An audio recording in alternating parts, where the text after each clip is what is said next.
நல்லா இருக்கீங்களா? ரொம்ப மகிழ்ச்சி உங்கள் எல்லாரையும் சந்தித்தது. ஏற்கனவே நம்ம அந்த சந்தியர்கள் படத்தோட விழாவில் தம்பி தயாரிப்பாளர் வந்திருந்தார். தம்பி அன்னைக்கு பேசும்பொழுது எப்படி பேசினாரோ அதே தான் இன்றைக்கும் பேசியிருக்காரு. உண்மையிலே மைக்கேல் என்கிட்ட அறிமுகப்படுத்தினது தேனப்பன் தான். ரொம்ப நல்ல கதை, வித்தியாசமான ஒரு கதை. அந்த பையன் இவ்வளோ அழுத்தமாக பேசுகிறதுக்கு காரணம் கடினமாக உழைச்சிருக்காரு. அவருடைய ப்ராடக்ட் மேலே அவருக்கு ரொம்ப நம்பிக்கை இருக்குது. அதே மாதிரி சிவா ரொம்ப தங்கமான ஒரு ஆள். காசு இருக்கிறவங்களாம் நல்லவன்லாம் சொல்ல முடியாது. காசு இருக்குங்கிறதுக்காக அவன் நல்லவெல்லாம் சொல்ல முடியாது. காசு தான் எல்லார்கிட்டையும் இருக்கு. காசு வச்சுருக்கவங்களாம் நல்லவன் கிடையாதுல்ல. ஆனால் இவன்கிட்ட காசு இருக்குது. ஆனால் அந்த காசு அவன் ஈஸியாக சம்பாதிக்கல. அவன் ரொம்ப கஷ்டப்பட்டு தான் இந்த இடத்த போய் பிடிச்சிருக்கான். கவிஞர் தம்பி சினேகன் சொன்னது மாதிரி அவன் அந்த ஊரில் போய் நியூசிலாந்தில் போயிட்டு பார்லிமெண்ட் மெம்பர் ஆஃப் பார்லிமெண்ட் எலெக்ஷனில் தேர்ந்தெடுக்கிறான் ஒரு இந்தியனை. அதுவும் நம்ம ஆந்திராவுக்கு பக்கத்தில் இங்கே இருக்கிற நம்ம தமிழ்நாட்டுக்கு பக்கத்தில் இருக்கிறவனை தேர்ந்தெடுக்கிறாங்கிறதே அது நமக்கு ஒரு பெரிய வெற்றி தானே. ஸோ அதனால் அந்த இடத்துக்கு வர்றதுக்கு தம்பி ரொம்ப உழைச்சி தான் இந்த இடத்துக்கு வந்திருக்கான். ஆனால் ரொம்ப ரொம்ப ஒரு அப்பழுக்கற்ற ஒரு மாதிரி அவன். அவ்வளோதான், இதுக்கு மேலே அவனை பற்றி நம்ம சொல்ல வேண்டியது கிடையாது. அவன் ஒரு தாய்ப்பால் மாதிரி அவனுடைய குணம் எல்லாமே. அதனால் அப்படி ஒரு நல்லவன், ஒரு நல்ல படத்தை, ஒரு நல்ல உழைப்பாளியை, ஒரு ரொம்ப திறமையான பையன். அவன் எல்லாமே அவனே ஒத்துக்கிட்டான். ஷார்ட் டெம்பரு அது இதுன்னு சொல்லிட்டான். அது எல்லாமே பிடிவாத என்ன கிரியேட்டர்ஸுக்கு இருக்கிறது தானே. தான் நினைக்கிறத அவங்க கிடைக்கணும்னு நடப்பாங்க. இப்போ என்னை பொறுத்த வரைக்கும் நான் நிறைய படம் நடிச்சிருக்கிறேன். சில படங்கள் எனக்கு பிடிக்கும், சில கதாபாத்திரங்கள் பிடிக்கும்.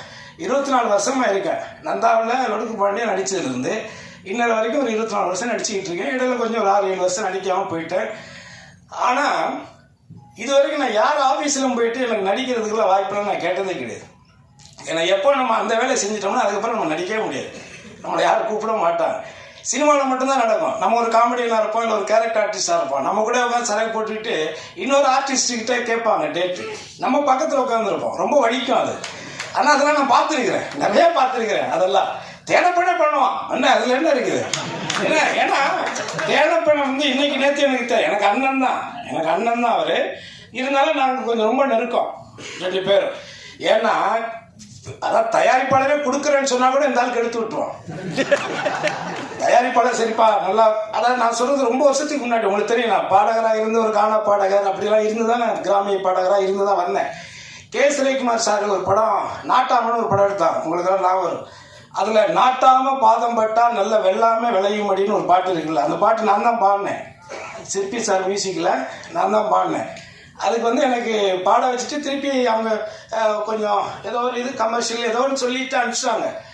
ஆனால் அந்த காசு பேட்டா கொடுக்குறது 100 ரூபாய் 150 ரூபாய் 200 கொடுக்குறாரு. இவர் தான் அதுக்கு மேனேஜர். நான் தான் பாட்டு பாடல. நானும் உங்கள்கிட்ட வாய்ப்பு கேட்டேன். நீங்கள் தானே என்ன கூப்பிட்டீங்க, என் வாய்ஸ் நல்லா இருக்குன்னு. அப்போ 500 ரூபா குடியான்னு சொல்லி தான் சண்டை போட்டு வாங்கிட்டு போனேன் 500 ரூபா இவர்கிட்ட. ஸோ அதனால் இந்த சினிமா உலகங்கிறது இப்படித்தான். இங்கே அவ்வளோ ஈஸியாக யாருடைய திறமையை யாரும் இது பண்ணிக்கிறது இல்லை. என்னை பொறுத்தவரை என்னன்னா, ஒன்று வாய்ப்புகள் வரலன்னா வாய்ப்புகளை உருவாக்கிக்கணும். நான் உருவாக்க தெரிஞ்சவன். ஏன்னா நான் என்ன அப்படித்தான் உருவாக்கிட்டேன். ஏன்னா இந்த விழாவில் இருக்கக்கூடிய இசையமைப்பாளர் ரகு இருக்கார்ல, நாங்கள் ரொம்ப க்ளோஸ் நண்பர்கள். ஒரே இடத்துல ஒரு வித்து போன இங்கிட்டு தான் வடப்பள்ளியில் அந்த பாளையக்காரத்து அந்த ஏரியா. அது உனக்கும் தெரியுமே. நிறைய பேர் என் கூட டிராவல் பண்ணவங்க நிறைய பேர் இருக்காங்க. வேற முகத்தில் வேற அடையாளத்தில் உட்காந்துருப்பாங்க. சில பேர் ஏதோ ஒரு கோவத்தில் கூட இருப்பாங்க. சாப்பிட்ட இடத்துல கொஞ்சம் கம்மியாக போட்டிருப்போம். ஏதோ ஒன்று நடந்திருக்கும். எதுவுமே இல்லாமலாம் இங்கே இல்லை. பெரிய டிராவலிங் இருக்கு. 21 வருஷத்துல ஒரு பத்திரிகையில நல்லா என்ன எழுதலைங்கிறதுக்கெல்லாம் நான் சண்டையெல்லாம் போட்டிருக்கிறேன். வீட்டுக்கெல்லாம் போயிருக்கிறேன். ஏன் அவ்வளோ உழைச்சிருக்க அந்த படத்துல சும்மா இவர் மற்றும் பலரும் இருக்கிறாருன்னு என் பேர் எழுதுறியா? ஸோ அந்த மாதிரி. அதனால இதை எதுக்காக சொல்ல வரேன்னா, மைக்கேல் இந்த கதை இப்படி தான் வரணும் அப்படிங்கிறத ரொம்ப ஆழமாக நம்பி அதுக்கான கேமராமேன் அந்த தம்பி கூட இருக்கிற எல்லாருமே ரொம்ப கடினமாக உழைச்சிருக்காங்க. குறிப்பாக விமலை இந்த படத்தில் கொஞ்சம் வித்தியாசமாக நீங்கள் பார்ப்பீங்க எல்லாருமே, தமிழக ஆடியன்ஸ் எல்லாருமே. அது இயக்குனருடைய ஒரு பார்வை தான். அதுக்கு அவர் அடாப்ட் பண்ணிட்டார். அவர் அவர் சொல்கிற மாதிரி விமல் கூட இதான் முதல் படம். இன்னொன்று எனக்கு ஒரு சின்ன சினிமாவில் அதை அது எப்படி வேணால் எடுத்துக்குவாங்க, பரவாயில்ல, நமக்கு தோன்றது சொல்லிடுவோம். எனக்கு சினிமாவில் இது வரைக்கும் நான் நடித்ததில் முதல் எந்த ஹீரோ கூட நடித்தாலும் அந்த படம் ஏதோ ஒரு கவனிக்கக்கூடிய படமாக வரும். இது வரைக்கும் நடந்துருக்கு. எந்த படத்தில் வேணாலும் எடுத்துக்காங்க. நான் கடைசியாக நடித்த ஜி பிரகாஷ் கூட நடித்த படத்துலேருந்து அதர்வா கூட நடித்த படம் யாரு கூட நான் முதமும் நடிக்கிறேனோ அது வில்லல்ல அஜித் சார் கூட நடிச்சதா இருக்கட்டும், விஜய் கூட திருமலையில் நடிச்சதா இருக்கட்டும், இப்படி எந்த நடிகர்கள் கூட நான் முதமும் போய் ஒர்க் பண்ணேன்னா அது எனக்கும் அந்த ப்ராஜெக்ட்டுக்கும் ஒரு ஹெல்த்தியாக தான் அமைஞ்சிருக்கு இது வரைக்கும். இந்த படத்தில் நான் எதுக்கு சொல்ல வந்தேன்னா, நான் எந்த அலுவலகத்துக்கும் போயெல்லாம் எனக்கு வாய்ப்பு கொடுங்கன்னு நான் கேட்டதே கிடையாது. ஆனால் ஒரு கதை கேட்டுட்டு அந்த கேரக்டர் நான் நடிப்பேன்னு நான் அதுக்குள்ளே நிறையா யோசித்து ஆசைப்பட்டுட்டு அந்த கதையை என் பையன்கிட்டையும் சொல்லி என் ஒய்ஃப்கிட்டையும் சொல்லி சூப்பரான ஒரு கேரக்டர் கிரேஸ் அது கிடச்சிதுன்னா ஒரு நடிகனா நம்ம செத்ததுக்கு அப்புறம் 4 படம் காட்டுவாங்கல்ல, அதில் ஒரு படமாக இது இருக்குங்க கிரேஸ் அப்படின்னு நான் என் ஒய்ஃப்கிட்டையும் என் பையன்கிட்டையும் நான் சொன்னேன். ஆனால் திடீர்னு பார்த்தா அதில் நான் இல்லை, திடீர்னு இல்லைன்ட்டாங்க. ஒரு 1.5 வருஷம் ட்ராவல் பண்ணிட்டேன் நான் அந்த இதில் அந்த கொரோனாவில் அடிபட்டவன் தானே நானும். திண்டுக்கல்ல ஹோட்டல் ஆரம்பிச்சு அதில் 2 கோடி ரூபா போச்சு அந்த கொரோனா டயத்தில் தான். கொரோனாவில் இவன் மட்டும் பாதிக்கப்படலை, எல்லாருமே பாதிக்கப்பட்டான், உலகமே பாதிக்கப்பட்டுச்சு. ஆனால் அதில் எனக்கு ஒரு நல்ல நடந்துச்சு. அந்த கொரோனா டயத்தில் தான் இன்னைக்கு சிவகங்கையில் இருக்கிற தோட்டத்தை நான் உருவாக்குனேன். அங்கே தான் உட்காந்து அந்த கதையும் தம்பிக்கிட்ட கேட்டேன். ஸோ அப்போது அந்த கதை திடீர்னு பார்த்தீங்கன்னா வேற ஒரு கம்பெனி, வேற ஒரு நடிகர் அப்படின்னு போயிடுச்சு. அப்போ என் பையன்கிட்ட மறுபடியும் சொன்னேன், என்னடா ஆசைப்பட்டோம் கிடைக்கல. பட் ஆனால் ஒரு கதையில் ஒரு கதாபாத்திரம் நம்ம தான் நடிக்கணும்னு விதி இருந்தால் அதை எவனாலையும் மாற்ற முடியாது. அது மட்டும் ஆணித்தரமான ஒரு உண்மை. அதே விஷயம்தான் இப்போ நான் சொல்றது விஷயம் வந்து வேற இருந்தாலும் கூட கான்ஃபிடென்ட், நம்பிக்கை மட்டும்தான் வாழ்க்கை. என்ன அது நம்ம மேலே நம்ம நம்பிக்கை வைக்கலைன்னா அப்புறம் என்ன இருக்கு? அதனால என் பொண்டாட்டிகிட்ட சொல்லுவேன், இன்னும் வீடு கட்டலை, நேற்று வந்து நடிகர்லாம் வீடு கட்டியிருக்காங்க, நீ இன்னும் வீடு கட்டலை ஒன்றும் கட்டலைன்னு சொல்லிட்டு இருக்கிறா. ஆனால் அவன்கிட்ட நான் சொன்னேன், சாஸ்திரி பவன் கவர்னர் இருக்காருல, சாஸ்திரி பவன் கருணாசி மேல பட்டா மாறணும்னு விதி இருந்தால் அது நடக்கும் கிரேஸு. அதனால இவரு ரொம்பலாம் எதுக்கு கவலைப்படாத, அது நடக்கும்னா நடக்கும் அப்படின்னு. அதனால முதல்ல இந்த விழாவுக்கு வந்திருக்கக்கூடிய தம்பி சினேகன், தம்பி ரோபோ சங்கரை பார்த்தோன்னா கை கொடுத்தேன். அண்ணா பழைய மாதிரி ஆயிட்டனா அப்படின்னு சொன்னான். உண்மையிலே எனக்கு வந்து எனக்கு ரொம்ப பழக்கம் நெருக்கம், என்ன மாதிரி ஒரு மேடை கலைஞனாக இருந்து வாழ்க்கையில் ஜெயிச்சவன். அதனால் அவன் இடையில உடம்பு சரியில்லாமல் போனதெல்லாம் ரொம்ப கஷ்டமாக இருந்தது. ஆனால் அவனோட வில் பவர் வந்து மீண்டும் அதிலிருந்து இன்னும் ஓப்பனாக சொல்லப்படும் மரணத்தை வென்ற ஒரு மனிதனாக தான் நான் அப்போ பார்க்குறேன். உண்மையிலே அது ரொம்ப சந்தோஷம். அதே மாதிரி அண்ணன் செந்திலாதன எனக்கு 9 வருஷம் பழக்கம். ஸோ இங்கே இருக்கக்கூடிய தம்பி விமல் கூட நான் ஒர்க் பண்ணியிருக்கேன். நடிகை கூட எனக்கு சீன் இல்லை, பட் நான் இப்போ தான் அவங்கள பார்க்குறேன். வாழ்த்துக்கள் தேனப்பன்னு சொல்லிட்டு பங்காளி. அடுத்த தம்பி இயக்குனர் பிரபாகரன். அதே மாதிரி உங்கள் படம் நான் இன்னும் பார்க்கல, ஏன்னா நிறையா சொன்னாங்க. கடவுள் சித்தியம் நான் பார்க்கல, நான் பார்த்துட்டு உங்களை மீட் பண்ணுறேன். ஸோ எனிவே ரொம்ப நேரம் ஆயிடுச்சு. நான் உங்ககிட்ட இந்த இடத்துல நான் கேட்டுக்கிறது தேனப்ப ஆரம்பிச்சது தான். ஏன்னா அப்போ நானும் ஈசி மெம்பராக இருந்தேன் ப்ரொடியூசர் கவுன்சிலில். அந்த பிரச்சனை நடக்கும் பொழுது அது சொன்னது தேனப்பன்னு சொன்னது உண்மை, அதில் மாற்று கருத்து கிடையாது. அந்த நேரத்தில் நான் ஏன் அதை சொல்கிறேன் அப்படின்னா, நான் இடைப்பட்ட கொஞ்ச நாள் நான் இல்லை, நான் வெளிநாடு போயிருந்தேன்.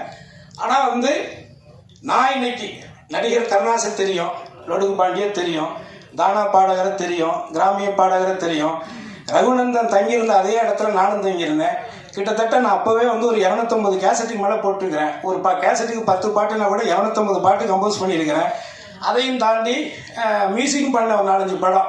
ஆனால் என் சக நண்பராக ஒரு துறையை தேர்ந்தெடுத்து நல்ல நல்ல படங்களாக சொன்னது மாதிரி சினேகன் சார் சொன்ன மாதிரி அந்த மெலடி பாடல் ராஜா சாருக்கு பிறகு அது ரொம்ப ஈர்ப்பாக, அது நம்மள மாதிரி கிராமத்து மக்களை வந்து இளைஞர்களை ஒரு தட்டி எழுப்பக்கூடிய ஒரு நுட்பமான ஒரு இசையமைப்பாளராக இன்னைக்கு என்னுடைய நண்பன் இருக்கக்கூடிய அதே மேடையில் அவர் இசையமைச்சிருக்கக்கூடிய அந்த படத்தில் நானும் ஒரு நல்ல கதாபாத்திரம் பண்ணியிருக்கேங்கிறது ஆல்மோஸ்ட் ஒரு 30 இயர்ஸ் 30 வருஷமாக ஒரே சும்மா ஒரு ஹார்மோனியத்தை வச்சுட்டு அவரும் வாசித்து நானும் கொட்டியை வச்சு வாசித்த காலங்களும் இருக்குது. ஏன்னா இன்றைக்கி பார்க்குற தலைமுறைகளுக்கு என்கிட்ட என்னென்ன இருக்குன்னே தெரியாது. நான் 92 புரட்சி தலைவர் அம்மா கிட்ட வந்து 1992 மாநில கல்லூரியில் படிக்கும்போது இந்த பெஸ்ட் மிமிக்ரி ஆர்டிஸ்ட் இன் தமிழ்நாட்டிலேயே சிறந்த பலகுரல் நிகழ்ச்சி செய்யக்கூடியவனா நான் தேர்ந்தெடுத்து அந்த அம்மாட்ட 5 சவரன் நகை கொடுத்தாங்க. அதுக்கப்புறம் துண்டா வெட்டி வித்துட்டோம், அது வேற. பட் ஆனால் வாங்கியிருக்கிறோம் அதுக்கான. அதே மாதிரி சென்னாரெட்டி, பீஸ்மன் நாராயண் சிங், அலெக்சாண்டர், இந்த கவர்னர்கள்லாம் அவங்களுக்கு ஞாபகம் இருக்கும். அவங்க கிட்டலாம் நான் அவார்டு வாங்கியிருக்கிறேன். ஏன்னா பல திறமைகளை இங்கே இந்த இடத்துக்கு சும்மாலாம் இங்கே வந்து உட்காரல, ஓசியிலலாம் நம்ம இந்த இடத்துக்கு வரல. அடுத்து ஒரு ஏஜுக்கு மேலேயும் உழைச்சிக்கிட்டே இருக்க முடியாதுல்ல. அதனால நாம உண்மையாக இருந்தால், எந்த ஒரு வேலையிலையுமே நம்ம உண்மையாக இருந்தால் அந்த உண்மைக்கான ஊழியம் நிச்சயமாக கிடைக்கும். அதை யாராலும் தடுக்க முடியாது. ஆக இந்த படத்துக்காக உண்மையாக உழைச்சிருக்கக்கூடிய என்னுடைய தம்பி சிவா, அதே மாதிரி சுந்தர், அவன் பாசையாளர் இருக்கான். அவன் இங்கே இருந்தாலும் அவனும் ஒரு அற்புதமான ஒரு பையன். நாங்கள் எல்லாருமே ஃப்ரெண்ட்ஸ். இப்போ இந்த கோவில் இருக்கான், அவன் என் தம்பி தான். மூத்தவன் தாமணிக்கு திருநெல்வேலி போயிருக்கான். ஸோ நாங்கள் எல்லாரும் தான் இந்த படம் இங்கே இருக்கக்கூடிய அவர் எப்படி இயக்குனருடைய நண்பர்கள் எல்லாரும் சொல்கிறாங்களோ, அவரை விட எனக்கு இங்கே இருக்கிறவங்களும் நண்பர்கள், இங்கே இருக்கக்கூடிய நீங்களே எனக்கு நண்பர்கள். ஏன்னா என்னக்கிட்ட எந்த ஒளியும் முறையும் கிடையாதுங்கிறது உங்களுக்கு தெரியும். சில பேர் ஏதோ கதை சொல்லிக்கிட்டு இருக்கிறாங்க, அந்த கதைக்கு ஒரு முடிவுரை இருக்கு. அதையும் யாரும் இங்கே அவ்வளோ ஈஸியெல்லாம் விட்டுட்டுலாம் போக மாட்டோம்.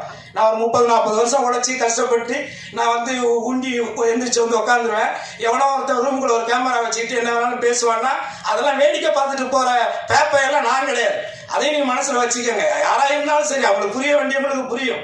அதனால எதுக்கு இங்க வந்து நம்ம வந்து அவனுடைய உழைப்பை வந்து உன்னுடைய வயிற்ற பழக்கிறதுக்காக இன்னொருத்தருடைய உழைப்பை நீ சுரண்டி சாப்பிட நினைக்கிறத விட ஒரு கேவலம் எதுவுமே கிடையாது. இது யார் ஒருத்தரும் செய்யறவங்க நான் சொல்றேன். யார் இந்த தவறை செய்யறாங்களோ அவங்களுக்கு அது புரிஞ்சா போதும். ஆக இந்த 24 வருஷத்துல இந்த தமிழ் சினிமாவில் ஒரு பாடகராக இருந்த காலத்துல இருந்து ஆனந்த விகடன் பத்திரிகை உங்களுக்கு தெரியும். அந்த பத்திரிகையில நான் ஒரு பாப்பிசை பாடகனாக இருக்கும் பொழுது ஆகஸ்ட் 15 அன்னைக்கு அட்டைப்படத்துல என் படத்தை போட்டாங்க. சும்மா இந்த இடத்துக்கு நான் வரல, அதுக்காக சொல்றேன். அதனால இங்க இருக்கக்கூடிய எல்லாருமே திறமையானவர்கள். இந்த திறமையாளர்கள் அத்தனை பேரும் சேர்ந்து ஒரு நல்ல படைப்பை வந்து உருவாக்கி இருக்காங்க. அதை உங்களுடைய பார்வைக்கு விரைவில் கொண்டுட்டு வருவாங்க. நீங்கள் பார்த்து உங்களுடைய கருத்துக்களை ஆணித்தரமாக இந்த உலகுக்கு உரைத்து மக்களை இந்த படத்தை பார்க்க திரும்பி பார்க்க வைக்க வேண்டிய வேலையை நீங்கள் செய்வீர்களே. ஆனால் மேலும் பல மைக்கேல்கள் உருவாகுவார்கள், மேலும் பல படங்களை சிவா எடுப்பான் என்பதை உறுதி கூறி உங்களை அத்தனை பேரையும் சந்தித்ததில் பெருமை அடைந்து வாய்ப்புக்கு நன்றி கூறி விடைபெறுகிறேன். நன்றி, வணக்கம்.